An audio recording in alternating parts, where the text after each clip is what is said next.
Hello everyone. Today's video will be on key proposals of NEP 2020. NEP is National Education Policy. It has been after 34 years that a major change has been brought up in our education policy. In 1986, the main focus of education policy was on removal of disparities and equalization of the educational opportunities. That means right to education. It means that every child is entitled to have an education disrespect of their caste, creed, color and gender. And then little bit modifications or small modifications were made in between, like in 1992 there was a suggestion that common entrance tests should be there for all the professional colleges or degrees. And in 2002, the focus was included for free and compulsory education. And in 2009, CCE pattern was introduced. Now coming to NEP 2020. So the draft was made by a team led by Dr. Krishnaswamy Kasturi Rangan, who was the former ISRO chief, that is Indian Space Research Organization's chief. Presently, he is the Chancellor of Central University of Rajasthan.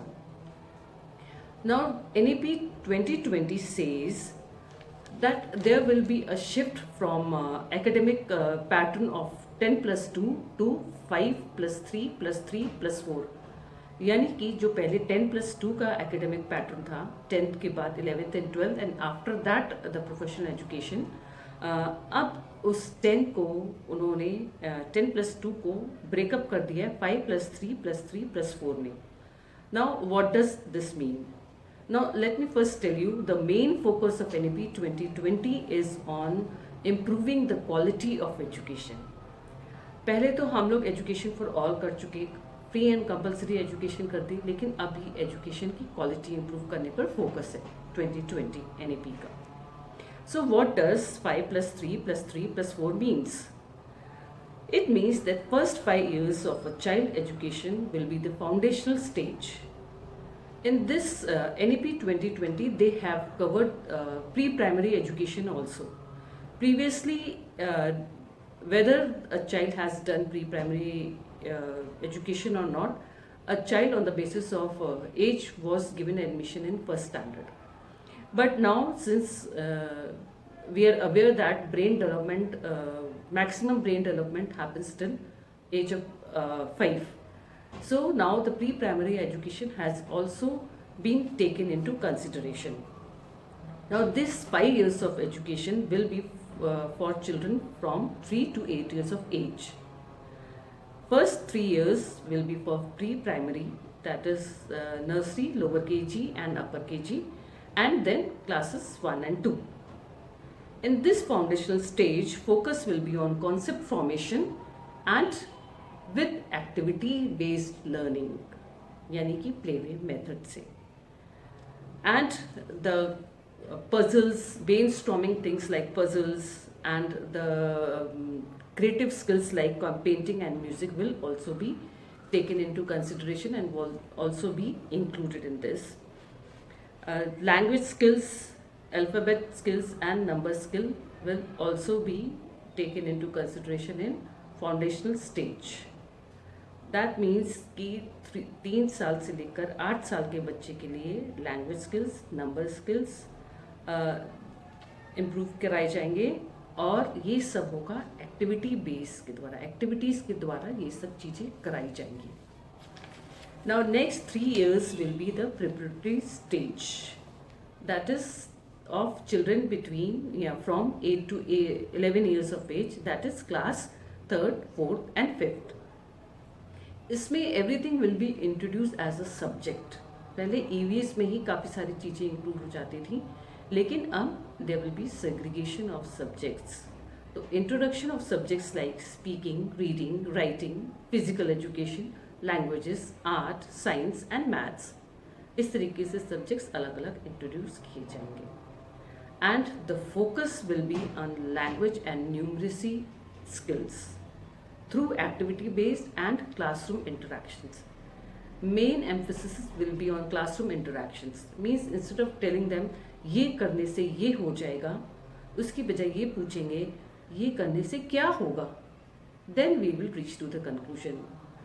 पहले ही नहीं बता देंगे इसमें ये add करोगे तो ऐसा हो जाएगा, ये पूछेंगे ये ऐड करेंगे तो क्या हो जाएगा, और अगर हमको ये चीज़ चाहिए तो इसके लिए हमें क्या क्या चीज़ ज़रूरत होगी या ये चीज़ हम कैसे कर सकते हैं।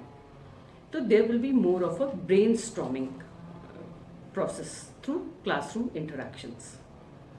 नेक्स्ट 3 years यानी कि 11 years to 14 years और class 6, 7th, 8th, that will be called middle stage, and in this abstract concepts of maths, science, social science, arts and humanities will be focused on.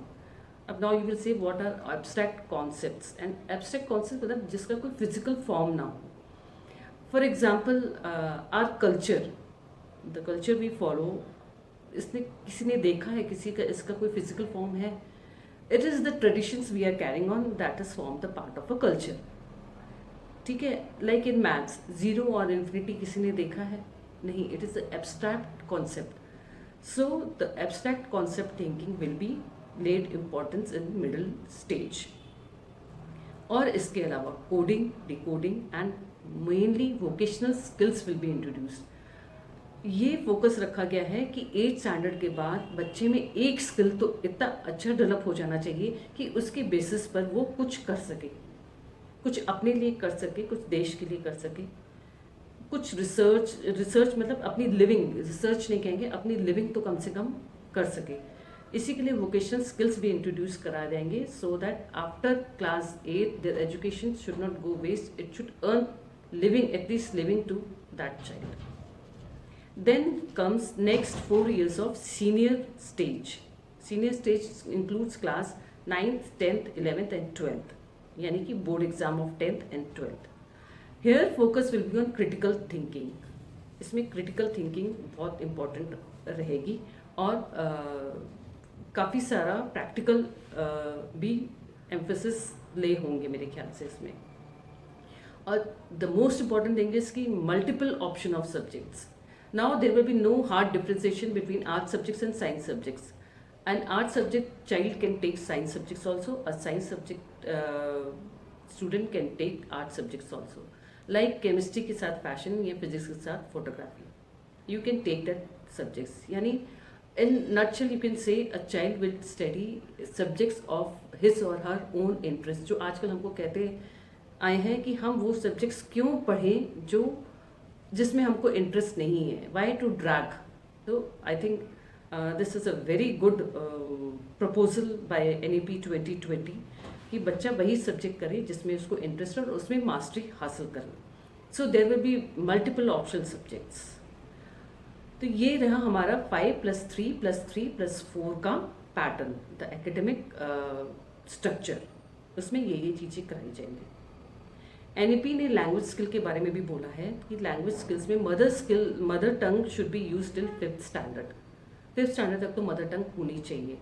And 3 language policy should be there, Hindi, English and mother tongue. ये भी proposal है कि north Indian वाले अगर south Indian कोई language सीखेंगे that will be very great. And south Indian लोग जिसमें कि हिंदी थोड़ी कम आती है उनको, वो लोग अगर हिंदी लेंगे तो ज़्यादा अच्छा होगा। But NEP will provide the guidelines and the advisory only on language policy. It will be up to the state कि वो कैसे उसको करते हैं या कितना implement करते हैं। Now coming to exam pattern. अब exam children will not have to write every year exams. Exams will be on this in 3rd, 5th and 8th class. उसी में सिर्फ इनको एग्ज़ाम दिए जाएंगे और बाकी के लिए शायद आई थिंक इंटरनल प्रोसेस कुछ होगा। But NEP 2020 says that children will write the exam only in 3rd, 5th and 8th standard, not every year. And board exams will be 2 times a year. That is a very good option I think. Children who take optional subjects can give, जैसे कि 2 subjects अभी दिए, 2 subjects वो बाद में भी दे सकते हैं। ऐसा करके शायद कुछ प्रपोजल है। क्लैरिटी इन सब के लिए मैं बता दूं, सबकी क्लैरिटी जो है 2021 में जब इम्प्लीमेंट होगा, जब वो लोग डिस्क्रिप्टिव अपना निकालेंगे तभी समझ में आएगा कि क्या है इसका। पर अभी जो मतलब समझ में आया है जो NEP पढ़ने के बाद, वो ये समझ में आया है कि बच्चे लोग 2 टाइम्स में कभी भी अपने एग्ज़ाम दे सकते हैं। मान लीजिए 2 सब्जेक्ट्स में ठीक ढंग से नहीं हुए तो 2 सब्जेक्ट वो 6 मंथ्स के बाद दे सकते हैं। तो board exam will be twice a year and also paper will have 2 parts, objective and descriptive board part, and that is also a very good proposal because all the competitive exams are objective based, जो हम लोग के बच्चों को आदत नहीं होती है, but now it will cater to that also. Now coming to higher education. Higher education यानी कि bachelors degree. Bachelors degree 3 years की भी होगी, 4 इयर्स की भी होगी। 4 इयर्स यानी कि जो लोग बीटेक और जो प्रोफेशनल डिग्री लेते हैं 4 इयर्स का, that will come under 4 years bachelor degree, और BCom BA BSc will come under 3 years degree. अब जिन्होंने मोस्टली ऐसा होता है, मोस्ट ऑफ द स्टूडेंट्स क्या होते हैं, they have to quit education in between for some और the other reason, and there 1 year और 2 ईयर ऑफ एजुकेशन जितना भी उन्होंने किया है, मतलब it goes waste. But with this NEP 2020 it says that कि after completion of 1 year a child will get a certificate, after completion of 2 years of bachelor degree they will get diploma, after 3 years bachelor's degree, और बाकी जो दूसरे subject जो profession उसमें करते हैं, जो 4 ईयर का कोर्स होता है, जो बैचलर्स डिग्री उसमें होती है वो 4 साल के बाद मिलेगी। जैसे बीटेक वगैरह की डिग्री 4 इयर्स के बाद ही मिलती है, तो दैट विल बी 4 इयर्स। तो अगर if you have quit the education in between for some other reason, जैसे कि 2 साल किया and then you have to quit the education, so with that diploma, after 2 years you will get diploma, with that diploma you will continue with the 3rd year of bachelor's degree, not from the 1st year of bachelor's degree. That is also a very great thing this policy has come up with. And master's degree will be people who have done 4 years bachelor's degree, उनके लिए masters degree सिर्फ 1 साल का होगा। That will B main focus on research thing. और जिन्होंने BSc BCom जिन्होंने 3 साल का किया है, दे will have 2 years of masters degree, और उसमें जो 2nd ईयर होगा it will be the research base. और जो जिन्होंने 4 साल का किया है उनका जो 1 साल होगा मास्टर डिग्री का, that will be research base. तो अब उनको रिसर्च करनी पड़ेगी, they will have to come up with their own ideas.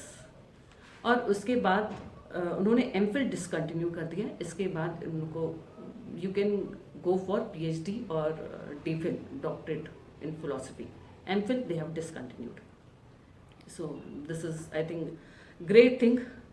अब उसके बाद आता है टीचर्स एजुकेशन, बट नेचुरल है if the education policy has change तो टीचर्स के बारे में भी होगा। टीचर्स जो हैं अब उनको 4 year by the year 2030 teacher should have 4 years of B.Ed। 4 years of B.Ed ये नहीं कि 4 साल वो लोग B.Ed करेंगे। दैट मीन्स अभी जो 12th के बाद ही B.Ed कोर्स होता था, now that will not be valid. It is after graduation only it will be valid. Now they have come up with so many integrated course like BBA LLB, और अब इसी graduation में ही you can take B.Ed और DLED, यानी कि 4 years जो आप कर रहे हो, जो आप दूसरे प्रोफेशन जो बीटेक इंजीनियरिंग वगैरह करते हैं, अगर आप अपने BSc के साथ आप एजुकेशन सब्जेक्ट भी ले लो तो that will be considered as your B.Ed degree. 12th के बाद B.Ed will not be valid. अब जिन्होंने 1 साल या 2 साल का किया है उसके बाद 12th के बाद, उसके बारे में अभी कुछ बताया नहीं गया है। So and also in teachers education जो है, it will be 50 hours professional development training every year will be compulsory, यानी कि किसी न किसी तरीके का आपको सेमिनार या वर्कशॉप या कुछ ना कुछ अटेंड तो करना ही करना है। अब ये टीचर्स के लिए वो नहीं रह गया कि एक बार आप टीचर्स में आप आ गए टीचर के प्रोफेशन में तो अब बस आप बैठ सकते हो। एवरी ईयर, ये भी नहीं कि 1 साल आपने कर दिया तो every year 50 hours of training, नए नए तरीक़ों से वाकिफ़ होना, नई नई चीज़ें सीखना, अपने आप को अपग्रेड करते रहना है। Now stagnation will not be allowed. या सिटिंग की B.Ed कर लिया अब हो गया, it's not going to fetch you any job now.